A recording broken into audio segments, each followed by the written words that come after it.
Mate, I'm feeling so nervous saying this. And this took me a good 8 years to realise and get over. What's going on, people? Tschaikowsky checking in once again. As you can see, we're a different kind of setup today, and that's because I want to get a little more personal with you. Sadly, there's no training this time, there's no food eating challenges, and this is because I've got something that I want to share with the outside world that's been causing me a lot of problems throughout my whole life. And the reason I want to share this isn't for a sympathy vote.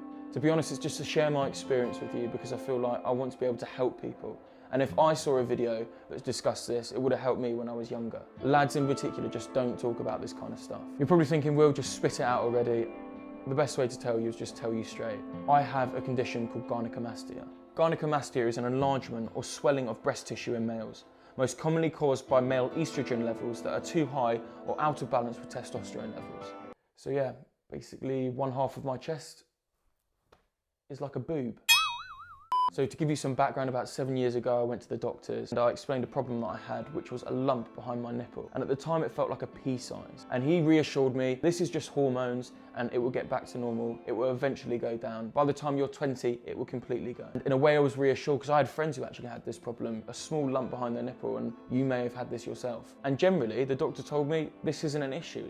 It's not an issue at all, it's very normal. Anyway, a year passed on and I found myself back at the doctor's again, and this time it was the size of 2 peas, not 1. And the doctor said, look, it's just growing a bit. Honestly, I can reassure you that it will go. You don't need to worry about it. So yeah, here I am now with a lump behind my chest that's 4 inches in length and 2 inches in depth. And it is noticeable. It's not the size of a pea anymore. But you're probably thinking, Will, what is the big deal? You can't even notice it on me. To be honest, growing up with a disproportionate chest for some reason caused me loads of insecurities.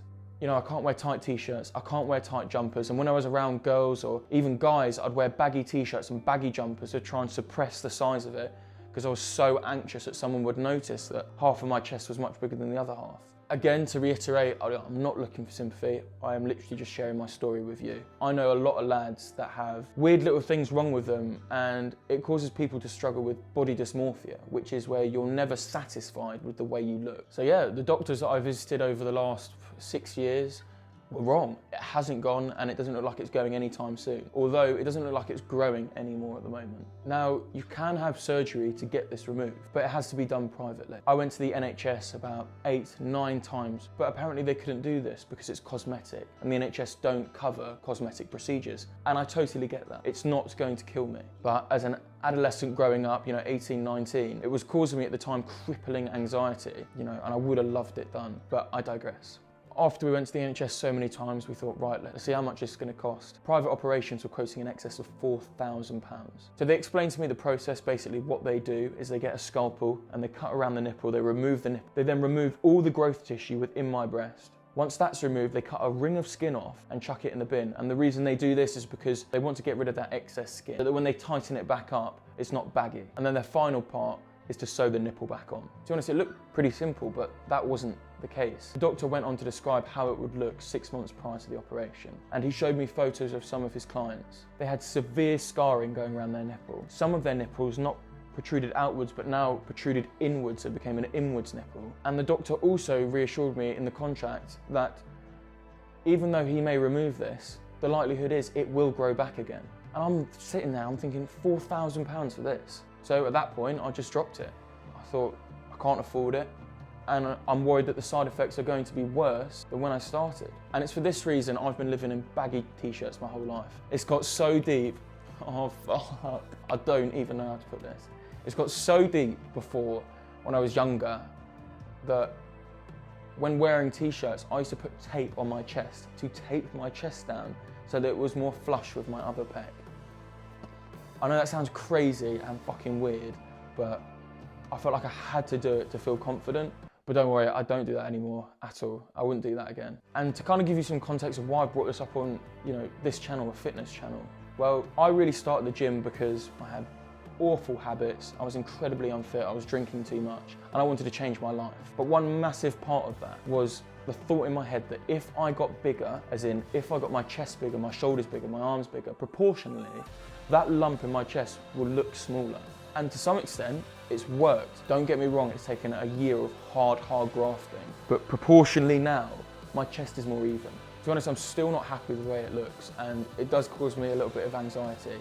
But sometimes it looks much worse than others. So when I'm cold, I'm quite cold now, my chest is quite tight because my blood's been contracted.